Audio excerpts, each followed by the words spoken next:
Hello and welcome to another episode of the Portrait Profit Show. I am so glad that you're here with me today.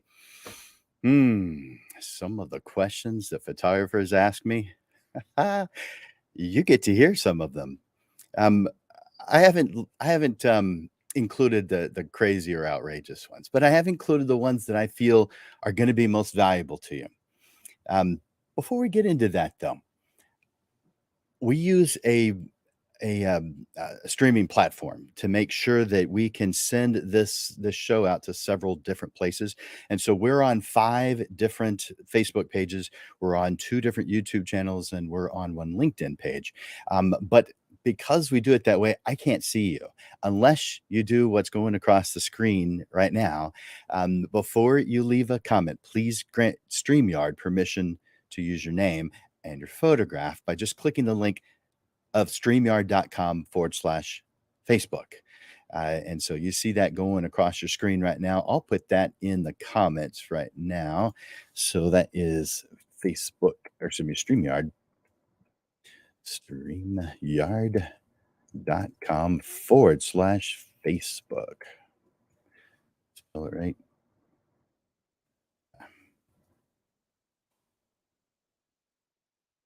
All right, so use that link. When you click on that link, that gives StreamYard permission to use your name. That way, I know that you're here. By the way, if you have been here before and you've already done that, you probably won't have to do it again unless you're using a new device. That'd be the only reason. But this causes me to be able to see you. Now, I want to encourage you guys to click or go into the comments many times today. I want you to ask questions. I want you to answer the questions that I ask in the way that you think it might be appropriate. I might be crazy with the answer I give. You may be your answer may be much better than mine. I want you to share it. Any thoughts you have, any questions you think I should add to this list of the top 10. But I want you to right now, just to let me know that you're here, enter in the comments, #live. #live in the comments. That just tells me that you're here. And by the way, if you're watching this later as a replay, then please enter in #replay. #replay. So #live for right now, though. #live. I'm going to look at those comments and see who's here with me. Hey, Danielle, I'm glad you're here. And Tina, how you doing? Who else is here? Sean, glad you're here, Sean. Let's see. I've got Robin. How you doing? Glad you're here. And okay, so the ones that are saying for me, it says Facebook user. If you want to remain anonymous, then don't click on that link.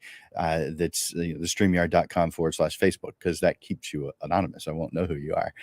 But thank you for being here, Facebook users. Hey, Dave, glad you're here too. Okay, so I'm going to turn that off and bring back up our logo there. So in addition to this show, there's 2 other things that I don't charge a dime for. And the reason why I don't is because I want to uplift the photography community. I think all of us should have something that we choose to just do, not because we're making a profit, but because we believe in it. The show's one of them. And you know that myself and Amanda at Digital Pro Lab helped make this happen, because we're not charging for this. This is a partnership between Digital Pro Lab and Landers Photography School that makes Portrait Profits possible. So before I go any further, just in case you don't know who I am, and I don't expect everybody to, of course, my name is Jim Landers. I help portrait photographers make a great income doing what they love. Each week on the Portrait Profit Show, you get tips and systems on the business side of photography designed to help you gain a mastery over marketing and sales, which reduces the struggles that most photographers face so you can finally get what you deserve. You're here. You're in the right place. Welcome to the Portrait Profit Show. All right. So I said there were 2 other things that I do for free. One is I take a photographer to lunch with me every single week. And let's see, change how that looks. There we go. And so I do this on Tuesdays, and the reason I do it on Tuesdays is because I am going to lunch on Tuesdays anyway. Been going to lunch on Tuesdays at the Dominican Country Club since 2002 because my Rotary Club meets there. And so, yeah, I'm inviting you to my Rotary Club. Now, what that means to you is you get to come and hear a speaker that you would never have had an opportunity to hear, because that's what happens at lunches at Rotary. We listen to a speaker during lunch. And so it's fantastic. And we get to meet people that we would never have had an opportunity to hear to meet. We get to hear their story, hear what it is that they do. And so I want to invite you to come share in what I think is fantastic. And so each week I'll take one photographer with me. All you have to do, and let me put that URL up. There we go. I'm going to put that in the comments real quick. It's called Lunch with Landers, and right now in the comments you should be seeing that link that's popping up. All you have to do is click it. It takes you to my schedule, and it only shows Tuesdays that are available for this. And so you click on the Tuesday that works for you, and it's as simple as that. Well, you just show up, and I take care of it. You have to pay to get yourself there, but I'm paying for lunch. Hey, Trinity, I'm glad you're here. All right, so the next thing that I do for photographers, the third and final thing, is a free business assessment consultation. Now, this can be whatever you want it to be. This could be talking about your price list. This could be creating your price list. This could be creating what it is you're supposed to be making in a year. This could be your marketing. It's about your business. It could be an annual review, and I give this away to each one of you once a year. Just once. So this can't be like every week or anything. If you want to do it more often than that, well, hey, that's what I'm in business to do. That's what I charge for. And those who work with me are doing, well, let's just say they're doing better than they'd be doing if they weren't doing the coaching sessions. And so I certainly am encouraging those. Let me put that in the comments section real quick. Right. There we go. So you should right now start seeing that it pops up. Probably has about a 10-second delay, but it'll pop up into your newsfeed, whether you're watching this show via Facebook or YouTube or LinkedIn. This should show up in the comments, and you just click on that link, and it takes you to my schedule. And unlike Lunch with Landers, it shows you only Tuesdays.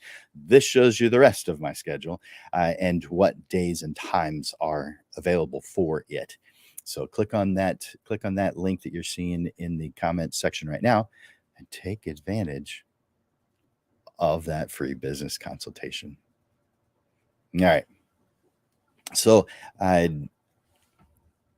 today we're going to be talking about the top 10 questions that photographers are asking me.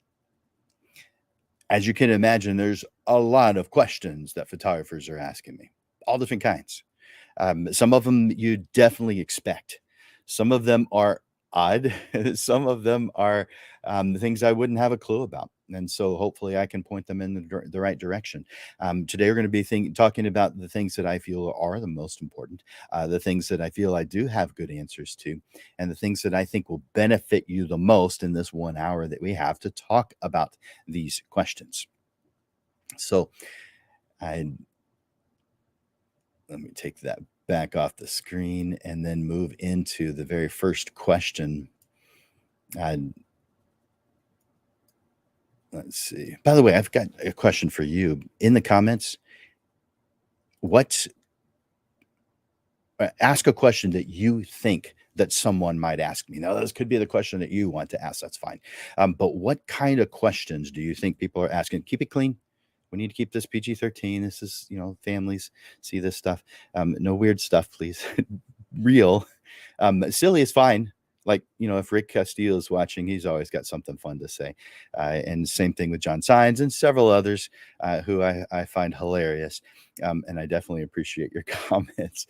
But what do you think someone might ask someone like me? I am a professional photographer, teacher, and coach. I help photographers earn a living doing what they love. And the goal of someone who's working with me is to use this passion that they have for photography as their income source. Now, photography is a tool to help you get what you want. There's other things in life that you want. Photography isn't the only thing. It's just something you enjoy more than sitting in a cubicle. So therefore, we're using something we enjoy to make our income. That's what I help people do. And the goal is to do it really well, where they just go well beyond their initial expectations, well beyond. So in the comment section, post, what question do you think someone might ask me? Love it. Love it. Good questions. All right. So now I know that when you're watching, you're only watching on one platform. I can see all of them at the same time if someone leaves a comment. And so you may not be seeing all the questions that I'm seeing because, well, you can't see all of the different platforms that we're on. And so Danielle is asking a question that I do hear a lot. Can I have all the digitals? That is a good one, and I did not add it to the list. So let's do that one before I even get started with the top 10. Can I have all the digitals? Guys,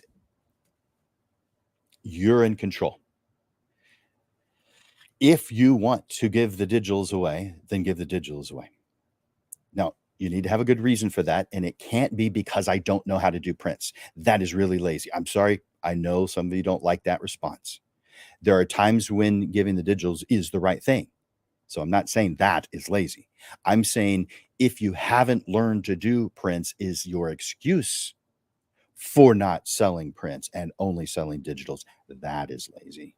Because if you can't do more than what the neighbor can do, why are you calling yourself a professional?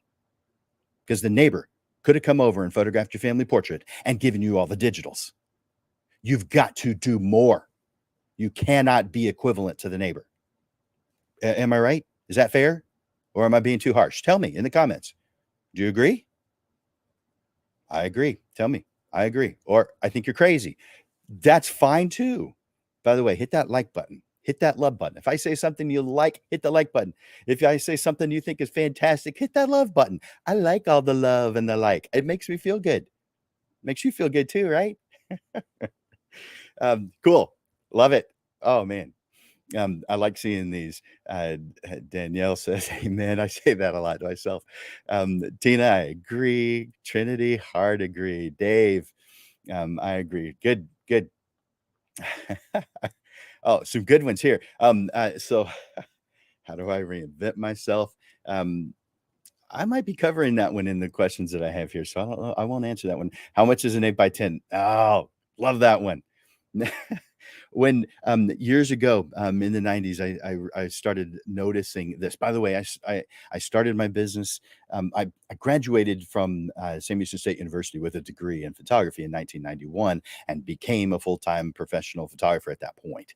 And that's been my main source of income ever since. Now, early on, I did have some other jobs to support my photography habit, which is what I had to call it because it wasn't bringing in enough income. So, but photography is how I earn a living, and that's how I've done it since 1991. But somewhere early on, probably within the first few years, I realized that a lot of people were asking this question. Now, I think this is a question that some people may not be asking anymore, because now it's how much of the digitals, or do I get the digitals? But how much is an 8x10? Really popular question back in the 90s and before. And so how do you answer that question? How much is an 8x10? By the way, my 8x10s are not the same price. It's based on what it is that I have to do. My prices are based on how much time I have to invest and other expenses. And so if I'm at an event and I took 2 seconds with your photograph, I'm not going to charge the same for an 8x10 as if it was a portrait session. I'm going to charge a whole lot more for a portrait session because it took me more time. And I'm not a reseller for the lab. I'm an artist. I create photographs. The amount that a lab charges has nothing, guys, to do with the price I charge. Nothing. It's a consideration because it's a cost of doing business. It's a cost of goods sold. but it has nothing to do with the price I charge. That's based on all the things I put into it. You guys have seen this chart before. Price is based on the entire creative process, not just a small part of it. The small part of it, you can probably, let me make this even bigger so you can see this even bigger here, and I'll get rid of,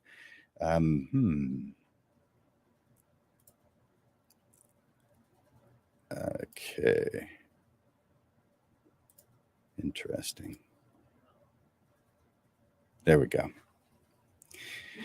So let me get rid of that temporarily. How do I get rid of me? I guess I can't. All right, that's good.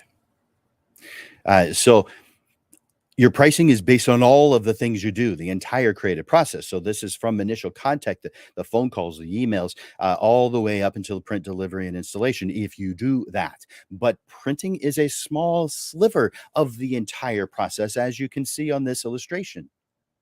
So why would you base your price on something so small? All right, we're going to get into that just a little bit more. So I'll save that for later. I love seeing all your comments. That's a good one, Sean. So what do you wish you knew about being a photography business owner before being a photography business owner? Oh man. I'm thinking of several things really. Uh, I did not realize, okay, I thought I did realize. In hindsight, I did not realize how important the business side was. I thought I did know that. Um, my I'm not going to answer that. I've got something I want to say a little bit later about getting a degree and that kind of thing. So I'll come back to that. So I wish I knew how important the business side was. And an analogy that I like to give, and that's just plan your life, plan your business just like you would a road trip, a vacation. You have in mind already with a vacation, with a road trip, where you're going, right? You've got a picture in your mind of where you want to go, at least the type of place you want to go. Then you do research and narrow it down to the place. And then you make your plans based on the destination. Well, guys, your photography business is no different. It would be like going on vacation and just getting out on the road and driving to wherever. That road looks pretty. You know what? I think I could get a better view of the sunset if I drive down that road. That's no way to run a photography business. Yet almost all creators run their business like that, with whatever feels good at the time. No, the way to run your business is by defining what you want as an end result and planning a path to get there. I'm going to go into more detail on that one. Thank you for asking that question, Sean. Love it. Thank you, guys. I love your comments. I love seeing those likes and loves. Keep them coming. Keep them coming. All right. So here's my first question that of questions that people are asking me.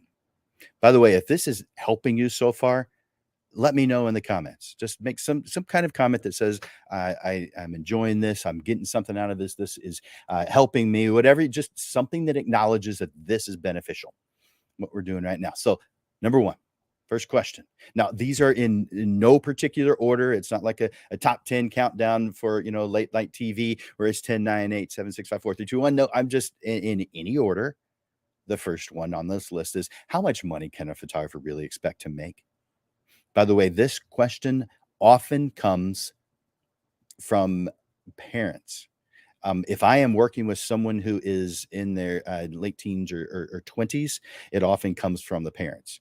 By the way, I work with people from, as far as on the business side, from 18 and 19 all the way up to, I think the oldest right now is 73.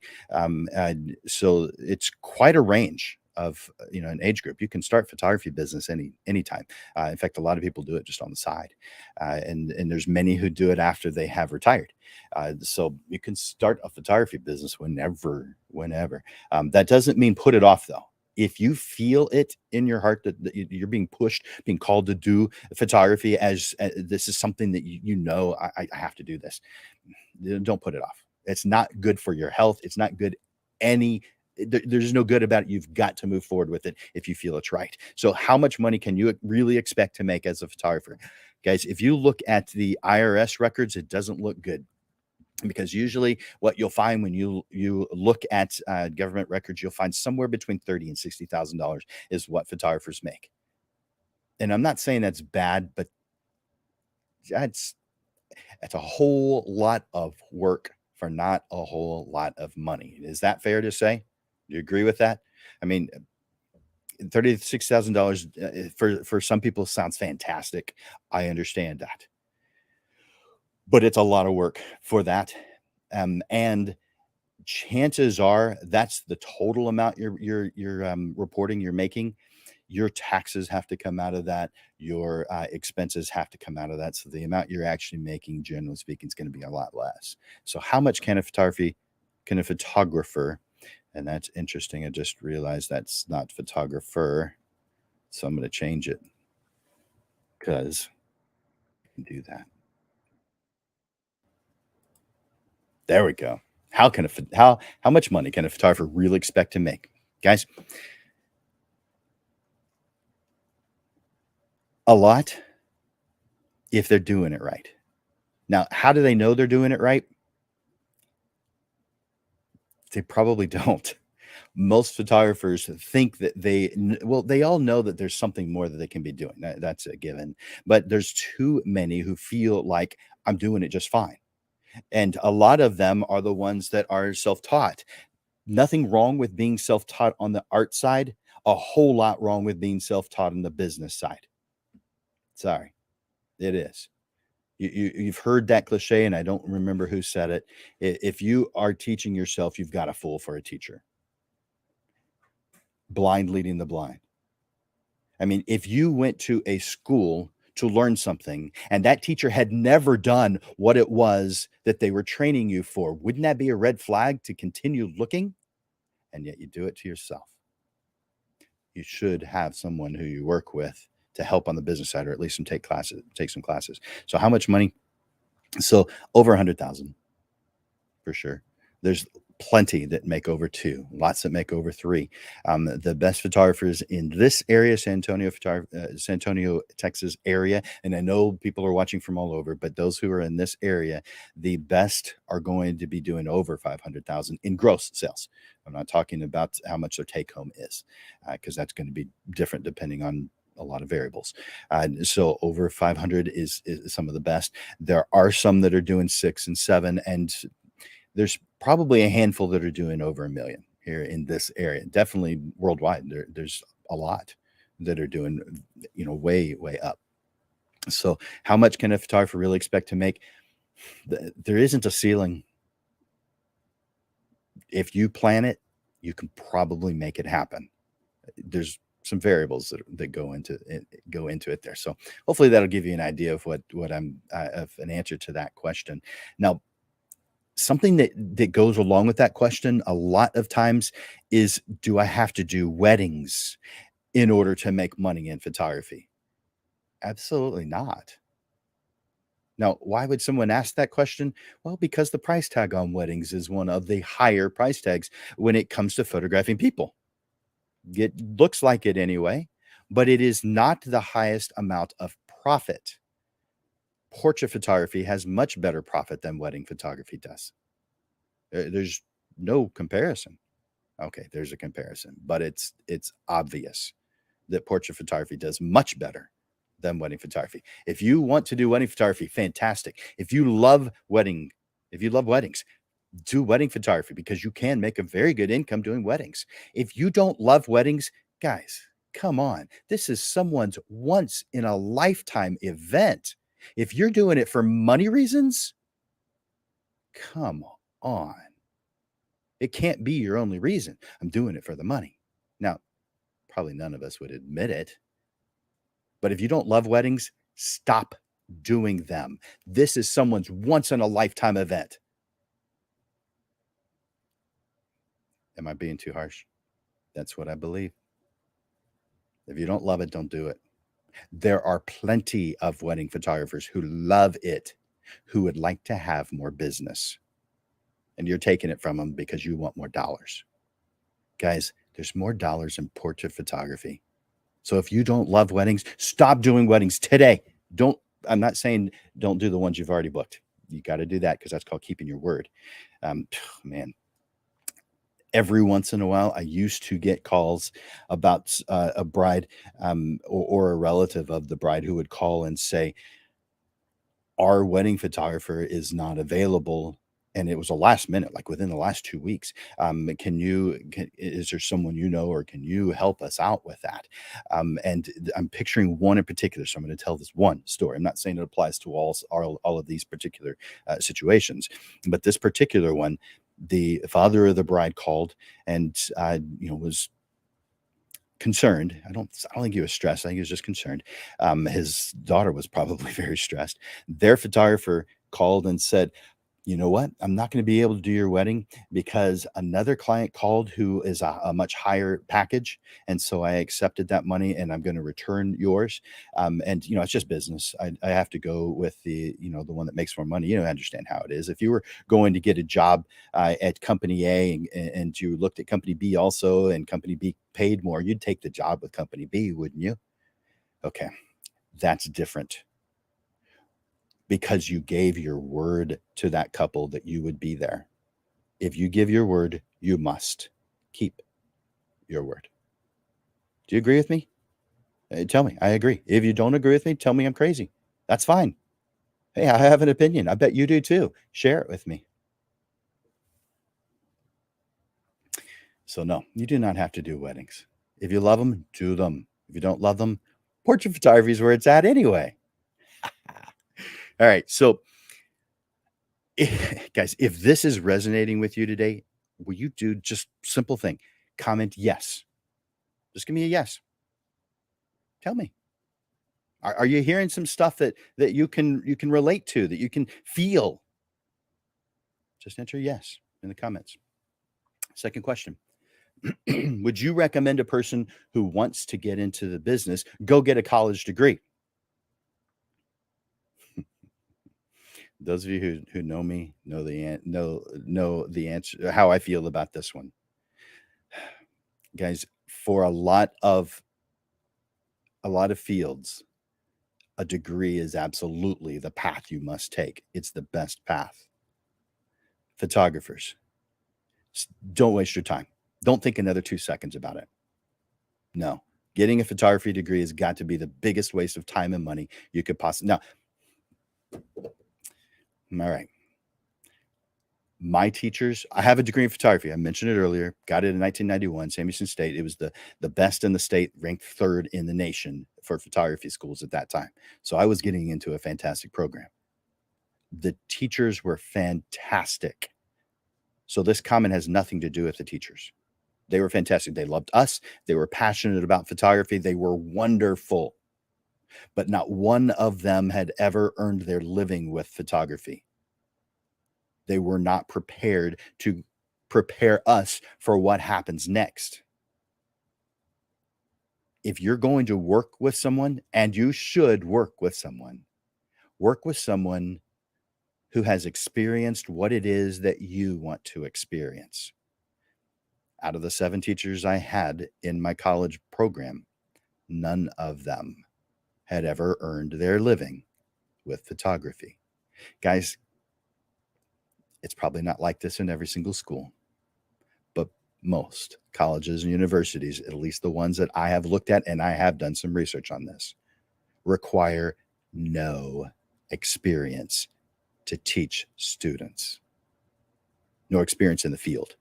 The only thing they require is an academic experience. So out of the programs I've looked at, the majority of them are pretty simple. They want you to have, for a teacher, a degree in anything, doesn't matter what, and a fine arts degree, a master of fine arts with an emphasis in photography. So a handful of classes to these incredibly intelligent academics is equivalent to preparing you for the real world. Yeah, that's really sad. It's so sad it makes me laugh, because these guys are supposed to be smart, and they are. So how does it whoosh right on by them? Do not waste your time getting a college degree. Now, on the other hand, come see Jim Landers at Landers Photography School. Of course, I have a program that, based on my experience, I had a great experience, but I include the things that schools don't include in my program. My flagship program is called Career Photographer, and it takes a year to complete. It used to take 2, but I've made some changes to it. It takes only 1 year to complete now. I absolutely recommend that one. All right, next, I okay. If oh yeah, if you have a degree, or if you've taken some photography classes or business classes, workshop, if you've hired a coach, you don't have to name who it is, but just share that you have done these things. Tell me what you've done in the comments. Like, I have a degree, and it could be in anything. Or I have taken photography classes, or I have done this, or I have done that. Share what it is that you have done in the comments. I better take a look at those comments real quick. Uh, let's see. Thank you, Trinity, for that. Of course, Sean. Uh, thank you. I like comments like that.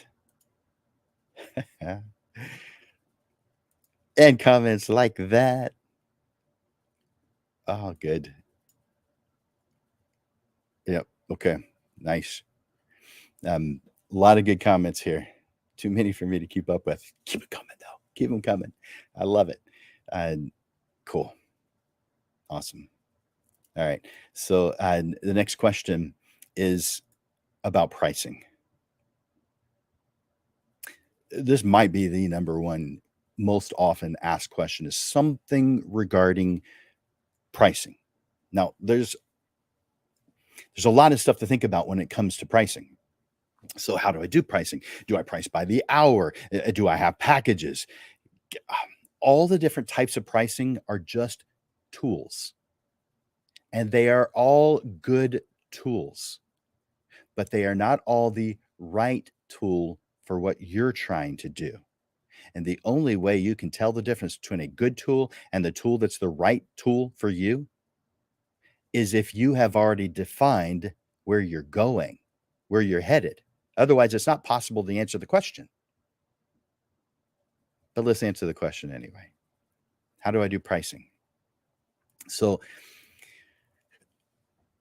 there are many variables that come into play when answering a question like this, but most would be surprised, even people who have been pros for decades, that none of these variables, none of these considerations have anything to do with what other photographers charge. If you're looking at what other photographers charge and you're basing your prices off of that, I'm telling you right now, plain and clear, you're doing it wrong. And you couldn't be doing it any worse. Now, if you're doing it for curiosity purposes, great. If you're doing it for research purposes, fine. If you're doing it for purposes of changing your or solidifying your prices, you're doing it wrong. What other people charge has nothing to do with you. Why would that be? Because their goals and your goals are different. Your end, wherever you're heading towards, your destination is different than their destination. It costs a different amount. Your prices are based on what it takes to get to your destination. Again, just like if you're planning a vacation or planning a road trip, you're defining where you're going first. You're not getting on the road first. You're not getting the next plane that takes off first. You've defined where it is that you're going first. You have to start there. We'll talk more about that here in just a minute. A photography business is an enjoyable tool to help you reach your ideal life goals. And that's where pricing must start. By defining what you want out of this life.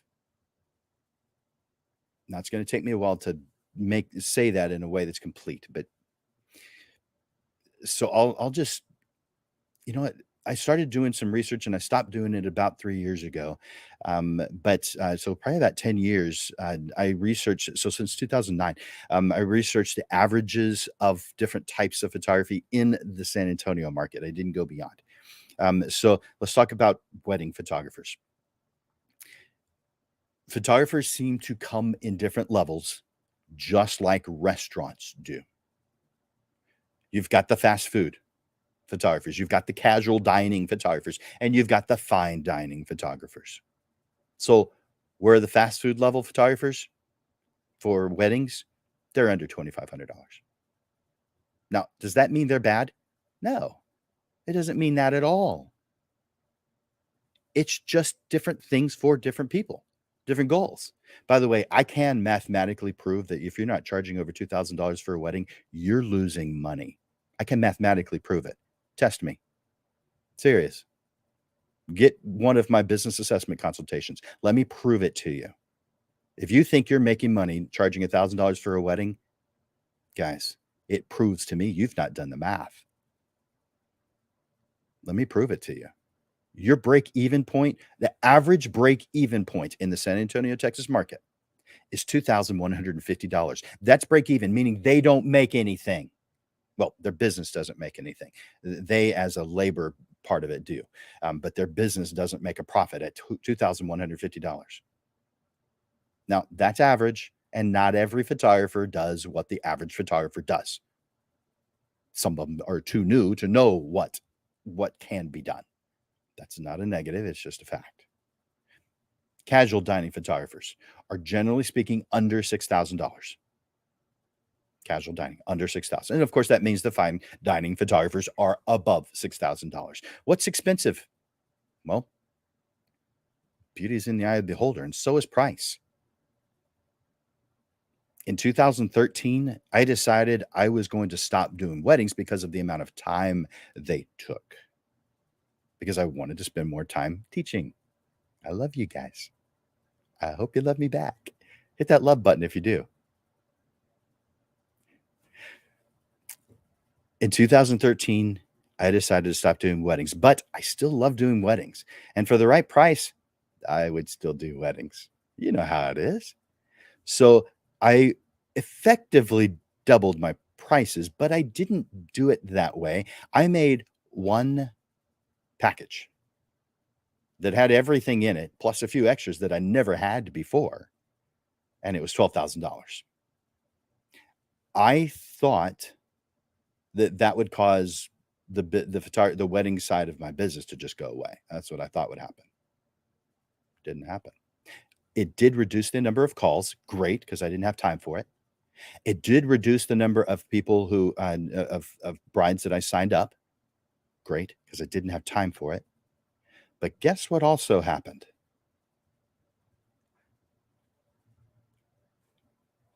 I made the same amount of money with much fewer brides. Same amount of money as I had before. I'm not kidding. I can talk more about that. Get a coaching class with me. I'll clue you in on it. And so my price is $12,000, and I was not the most expensive in the San Antonio market. I don't know who the most expensive is today, but I was not the most expensive then at $12,000. That was 2013. I was not we're nearly 10 years from that, and some of you are afraid to charge over $2,000. What are you guys thinking? Oh, your clients are telling you you're too high. Then they're not your right clients, guys. I can prove it. All right, so let's talk about portrait pricing just a little bit. So, a fellow professional photographer, after seeing my price list for my prints, said, "Why are your prints so expensive?" My cheapest print price on my price list is $97. That's a 4x6. And they can only get that if they have ordered over $350, because there's basically a minimum. There's not, but there basically is. So, uh, but they can get the $97 print. But uh, the most expensive thing on my price list is $8,000. Now, some of you are shocked by that, I know, but I have come across a photographer whose most expensive thing on their price list was 250,000. Seriously. And here in San Antonio. So I know a lot of you are watching right here. And those of you who are not in San Antonio who are watching, San Antonio, at least to San Antonians, is not considered a wealthy area where we can charge a lot. But with prices like that, you're probably thinking, well, maybe we are. Guys, beauty's in the eye of the beholder. If someone looks at your price and thinks that's too low, why would I do that? They won't choose you. So therefore, you're attracting the wrong person. You are. If you are charging 50 bucks, 100 bucks, you're attracting the person who wants that price. And you're not even getting the notice of someone who is more than happy to spend 1,200. They're not looking at you. So you think your price is high. If I raise my price, I'm going to lose business. You're going to lose the kind of business you don't want anyway. It's all good. So as you know, the step of printing is just a small step in a photographer's overall creative process, because you spend time in visiting with the client and planning the session. I do everything in person.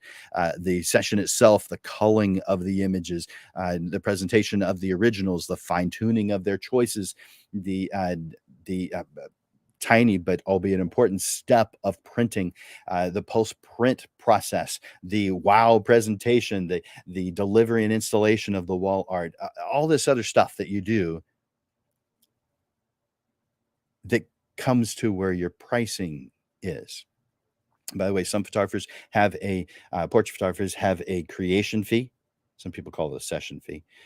Don't call it a sitting fee. That's how we used to call it, 70s, 80s. But a creation fee, because that helps them understand it's for the entire creation, not just the session itself, because the session lasts, what, 30 minutes, an hour? So it just doesn't last very long, but your entire creative process is way longer than the time they see you with your camera. Photographers must realize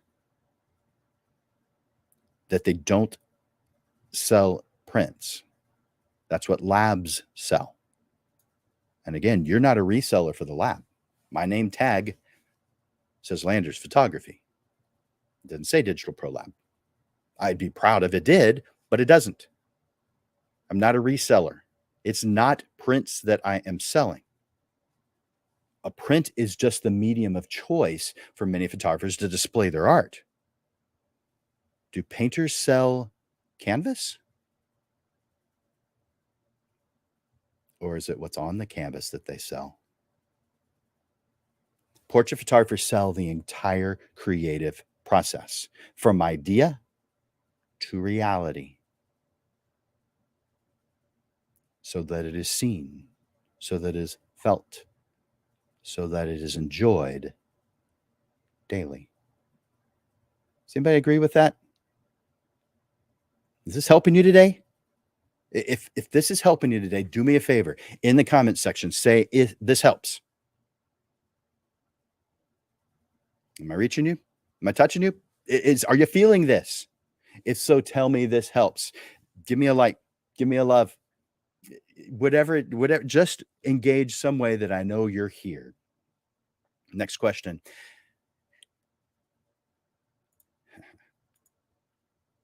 How do you get clients who want prints? A lot of you are selling digital files because you have this question, and for other reasons too, but this is one. How do you get clients that want prints? So people are asking me, all right, I see what you're saying. It makes a lot of sense. So how do I find those clients? I don't. They find me because I've done a good job of describing what kind of tool I am. Guys, we are photographers, but to our client, we are a tool to help them get what they want.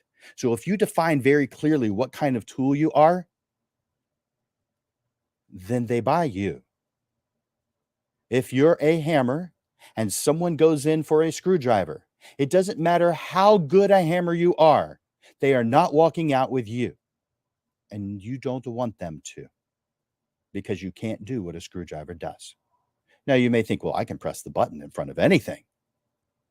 Is that what makes you a pro? Because so can the neighbor. Your neighbor can press the shutter button in front of anything just like you can. That is not the differentiator. You have to describe who you are, what's important to you, what type of client causes you to have an increase in energy. You have a fuel tank. It's your energy, it's your creative energy. There are some things and some people who drain your tank. You know this. This is not me coming up with stuff. You already know that one. Some people drain your tank, others fill it. Who would you rather be around? That's an easy answer.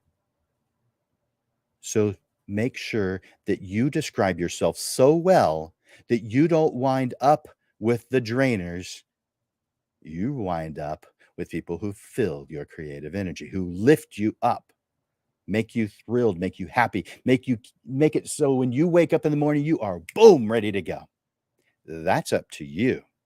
If you're blaming clients, guys, red flag, you have some improving to do in your description of yourself.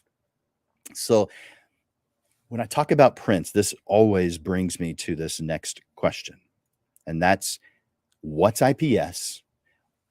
Or if they already know what IPS, they may say, but prices seem high in IPS, or people in my area won't go for that, or I will lose clients, or how does IPS work? So that's the general gist of this particular one. So IPS is in-person sales. By the way, I know some people think that this is new. This is the old way. It just got a name, partially because somewhere in the late 1900s and the early 2000s, a lot of photographers switched to either post and pray or shoot and burn. So what is shoot and burn? It is create images and put them on some type of digital media or send them online so that so that your client has the images, shoot and burn. So no print choices, no even print options really. There could be a hybrid version of it, but shoot and burn generally is they get the images. And that's one way that events are often done. Not weddings. Weddings are their own thing. But a lot of events, fundraising events, charity events. So a lot of them are just quick events. You get the images to them as quickly as you're able. But then there is that you might call it a next step up, but it's just another tool. It's not a step up. It's another tool of post and pray. Post and pray means you're putting your photographs on an e-commerce enabled website, so someone could purchase prints or digital files from you. And the pray part is you're praying that they'll buy something. Post and pray. And then the old way of doing sales, which everybody did up until 2000, needed a name now because it was just called sales before. So now it's called in-person sales, where you are actually hand-holding someone. You're walking them through a process that they are unfamiliar with because you're the expert. You know more than they do. At least you should, because you've taken classes, because you've spent time with other photographers, because you've been an intern or an apprentice. It causes you to know what these things are. Otherwise, you're self-taught and you just have an idea of what those things are. How does IPS work? You're taking them through every step of the process.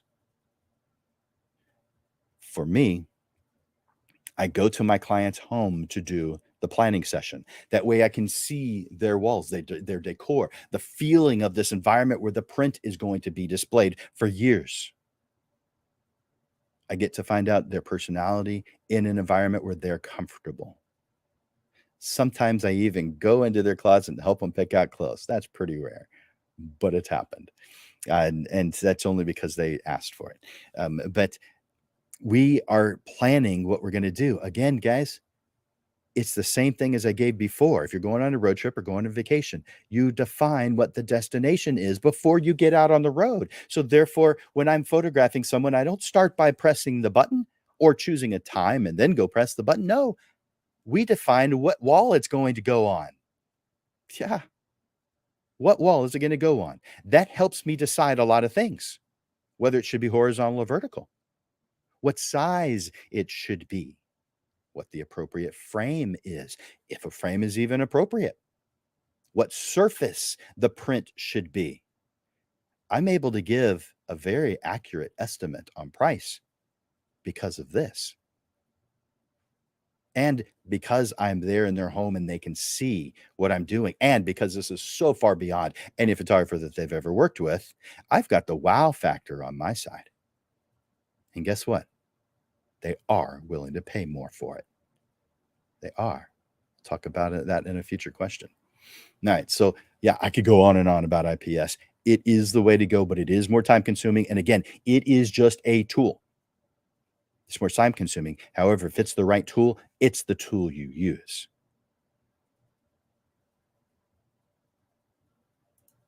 All right. Again, if this is helping you, let me know. Comment. Tell me this is helping. Or just say yes in the comments. Let me know. I want to know. All right. So, next one is any tips for reaching the market out here? All right. So, sometimes that comes from someone who's brand new. Maybe they've moved into the area and they haven't been here before. There's a lot of reasons why someone would ask this particular question. But they are, when they're saying this, there's no one who can tell you what works best for you without finding out what it is that you want as your end result. And then maybe they can. Maybe. But you are the one who gets to do that. And it becomes real obvious when you define what your destination is. It becomes real obvious what steps you're supposed to take in order to reach that destination. It becomes very clear. Yeah, there's some things that aren't so clear, but you'll at least be heading in the right direction all the time. Just because you're doing something good does not mean you're headed in the right direction. If you're driving really well on I-10 from San Antonio towards El Paso, and you're driving for hours really well, you never get pulled over, you're in the speed limit, you stay within the lines, you're respectful of those around you. But if your goal is to get to Houston, it doesn't matter how good you drove. It doesn't matter how good the car is you're driving in. The only thing that matters is it wasn't right. The difference between successful and unsuccessful for a photographer, or for any business for that matter, is not the difference between good and bad. That one's easy. It's the difference between good and right. You guys feeling this? Tell me in the comments. You feeling it? Tell me. I want to know. Have you defined your target market? Who uplifts you? Who gives you energy? Have you defined this person so clean and clear that if someone were to read your description, they'd think you were nuts because you've defined an individual, one person? That's how clean and clear this has to be, your description of your ideal client, your target market. Take a moment to write down what your ideal situation is, your ideal client. The types of people who bring you the most joy, the types of people who encourage you and empower you. Once you're done with that, you'll know exactly how to reach out to them. And you won't know until you've done it. Number 7, why do photography businesses fail? Because they didn't define their destination. They just got out on a pretty road because it sounded good, because someone said it worked, because someone said this is the secret to success. And they said, yeah, that makes sense. I'm going to do it. And it doesn't really matter. I'm doing a good thing here. Most photographers fail because of doing good things. That's why most photographers fail, because they're doing good things, but they aren't the right things. It's not because you're not a good photographer usually. Most photographers are pretty darn good by the standards of their client. Yes, we can look at other photographers' work and say, oh, that's fantastic, or that's less than fantastic, or however you want to describe it. But if your target market likes what it is that you're doing, then it doesn't matter what someone who's not part of your target market thinks. That's irrelevant. Beauty is in the eye of the beholder. You know this. It's a cliche, but it's the truth. If your target market likes it and you're providing it and you're taking the right steps, not good ones, the right ones, then you're going to be successful and you're not going to fail. Number 8. What would you recommend that photographers do to keep going during these tough times? You know what I would recommend first is stop thinking about it that way. Right now is probably the best time photographers have ever had. Right now, guys, this moment in time. It has gotten better. It's gotten easier. There's so many things that are in your court that are helping you that didn't exist before. Everything is aligning perfectly for photographers. If it's not working, it's because you're doing good things, not right things. Doesn't mean you're lazy. It probably means you're not. You're working really hard. You're just driving to El Paso when you should have been going to Houston. By the way, I'm not saying Houston's a fantastic place to go. I'm just using that as an analogy. Those of you who are in Houston, Houston's fantastic. Those of you who aren't in Houston, you probably don't necessarily feel that way. It doesn't matter because we're not talking about that. But what would you recommend the photographers do to keep going during these busy times? First, reframe and stop thinking about it that way. Next, revisit. In fact, there's 4 things. You can write these down. Revisit your mission, value, and vision statements. Your mission statement, what are we doing this for? What is your mission? If you are military or former military, that makes a lot of sense. If you aren't, then you may need to do a little bit of research on that, or reach out to me. I'm happy to help. Next, your value. What do you value? It's kind of like, what are your rules, but what do you value in this life, in your business, in the clients that you want to work with, your ideal clients? What's your value? And vision. By the way, there are some more. If you're doing private classes with me, you already know there's not just those 3, but these are the main ones. Vision. What's the destination? What am I heading towards? What is the ideal wow version of this company later on? What is it? Vision. Number 2, define the goals of both your business and your personal life. Define the destination.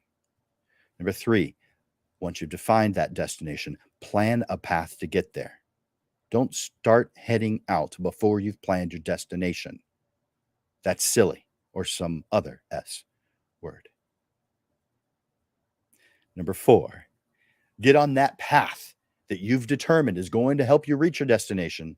Get on that path with determination, with passion, and with just a bit of stubbornness, because there are people and situations that will try to push you off the path, either on purpose or by accident. And if you don't have a clear, defined version of what your destination should be, you will constantly be pushed off your path easily. So that's what I would recommend. Number 9.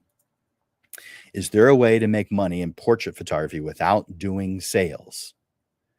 Okay, so that was a sales question. I have found a lot of portrait photographers, a lot of creatives are anti-sales. In fact, they don't really like the business side at all. They just want to create beautiful photographs because that makes them happy. I understand. Me too. Which is interesting because when I started, I didn't want to have anything to do really with the sales and business side, although I did and I studied it. I now have come to the point where I really enjoy it because I have reframed what sales is to what it actually is, not my preconceived idea of what it is. I used to think that sales was something that you find at a used car dealership, someone who was pushy or sleazy salesperson, or someone who you didn't want to be around, who was pushing you to do things you didn't want to do, trying to convince you of things you didn't want. That's not what sales is. For everything, there are bad actors. Those are them. Sales is simple. Helping someone get what they want. And guess what? We creators are wonderful, fantastic people who actually care about helping people be uplifted to get what they want. That is what real sales is all about. I think that realization changed me. At least my understanding of what sales and the business side was caused me to realize I'm just helping people get what they want. I'm not convincing them of anything. And if I am, I'm doing it wrong. I'm helping them get what they want. So, is there a way to make money in portrait photography without doing sales? I suppose, but I'm going to say no to that question. Because why would you not want to help someone get what they want? Puts you into the sleazy sales category if you don't like sales. If you don't like sales, great. It just means it's part of an evolutionary process, and you could come to love it if you'll study it. Not kidding. I can help. Number 10 of 10. How do you have an average sale that's so high? Now, but someone asking me that question would already have visited with me and known. And so I stopped doing, I haven't stopped doing photography. However, I've stopped marketing anything on the photography side, with the exception, we do have Santa pictures that we do every single year. So we market to our clients. But we're not trying to make it a bigger thing. But that's it.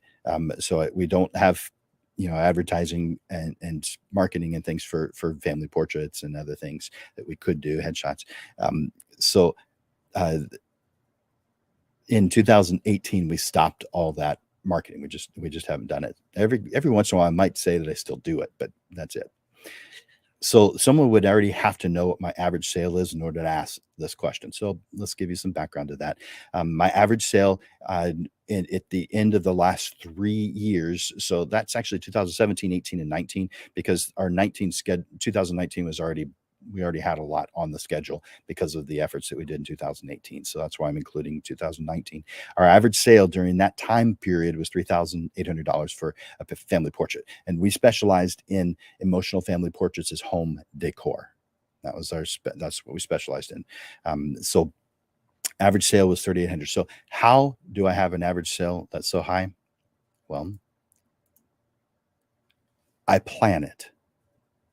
And I incentivize what I want as the end result. How do I plan it? I know what my average needs to be, and so I make it easy to get it. I know that on the surface is going to be difficult. I can help individually, each one of you, answer what exactly that means. But as a group, I can just give you this general answer. I plan what I need as an end result, and I incentivize that so that I wind up with it. That's how I do it. Now, let me look at the comments, because I see that there are several.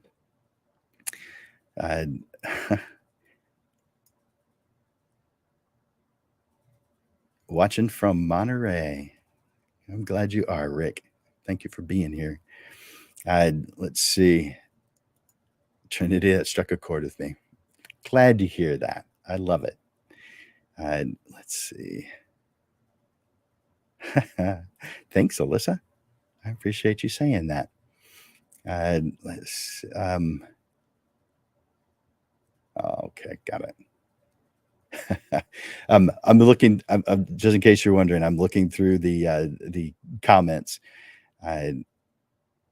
Yep. So these look good. Yeah, we are selling art. Exactly right, Trinity. And we need to change our mindset about sales. That's exactly right. Yeah. All right. So, oh, man, good stuff. I'm so glad that you guys are here watching this. So those were my top 10. That doesn't mean that they are the only ones because there were a bunch. I actually narrowed it down to 20, and then I had a really hard time getting it down to 10. And I really, kind of wanted to keep on going, but there's only so much time that I was able to invest into the preparation for this session, and so we did that. So let's talk about what is coming up. So we have every single week at noon, we do the Portrait Profit Show. And so on Monday. So I hope you have it on your schedule. On the second Monday of every single month, we have a we do this with a panel, and we move it to 6:30 in the evening so that it's easy for the panelist and maybe even easier for some people to watch. At least we have a couple of times. And so as far as upcoming shows, the one that's coming up is the evening one because it's on the second Monday of every single month, and that one is on. And let's bring it up. So it's at 6:30 p.m. on November 14th, 1 week from today. We're moving it from noon to 6:30 in the evening, and that is the top frequently asked questions from prospects.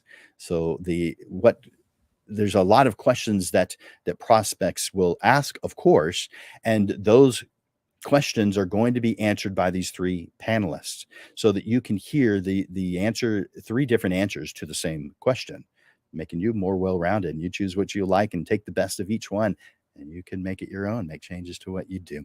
The next one is how a busy person makes $10,000 per month in portrait photography.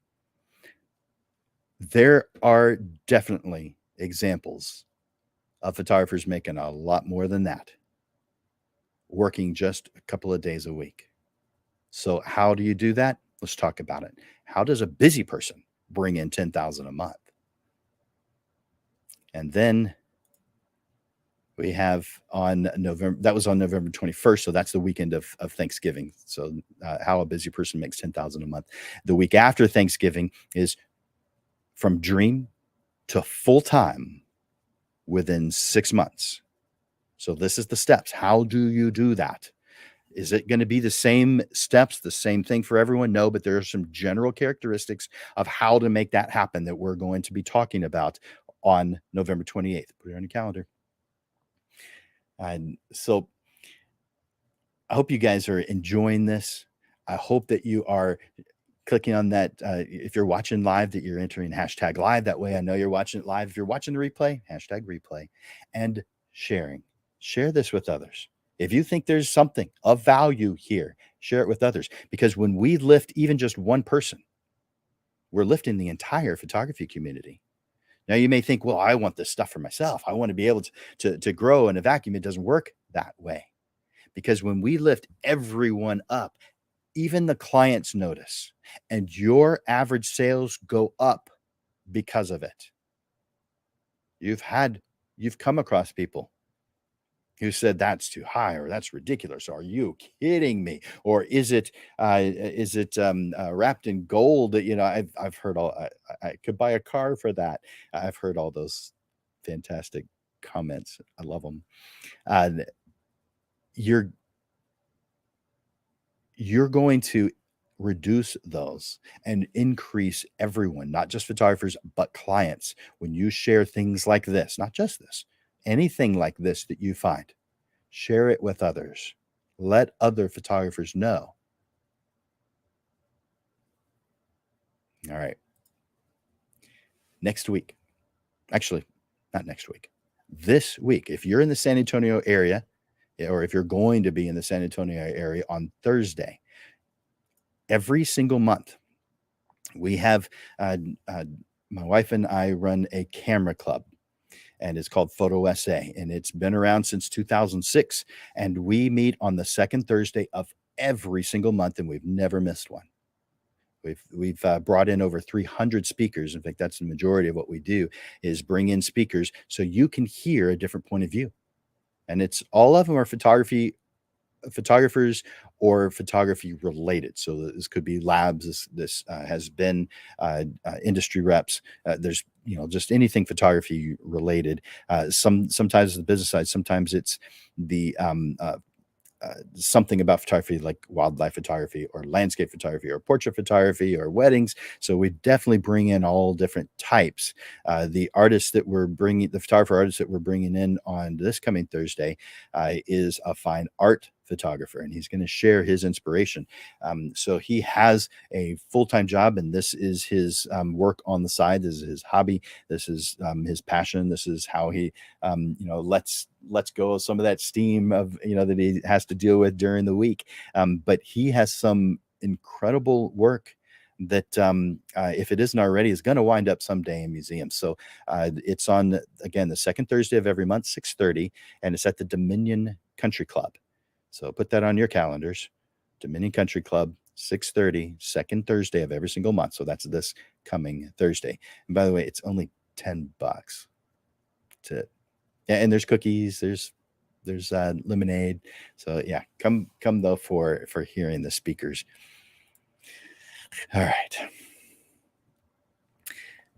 I hope you guys have gotten something that you can really help you, that you can grow with, that you can make changes and add to who you are and what it is that you're doing. I know that the way I say things sometimes is very direct, obviously opinionated, but it is based in 30 plus years of experience and a massive amount of caring for you. I care about you and what you're doing and how you're progressing and where you're going. And I can help you a whole lot quicker than you can do it yourself. Reach out to me when you get a chance. For now, we're closing this episode, this 90th episode of the Portrait Profit Show.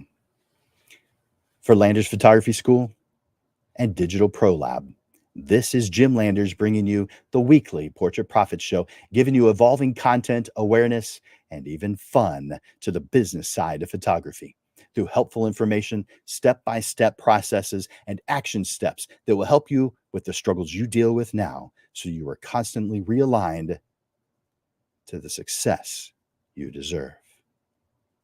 Be here every Monday for a different perspective on the business side of photography. Thank you for investing your time here at the Portrait Profit Show. Thank you, guys. I appreciate you.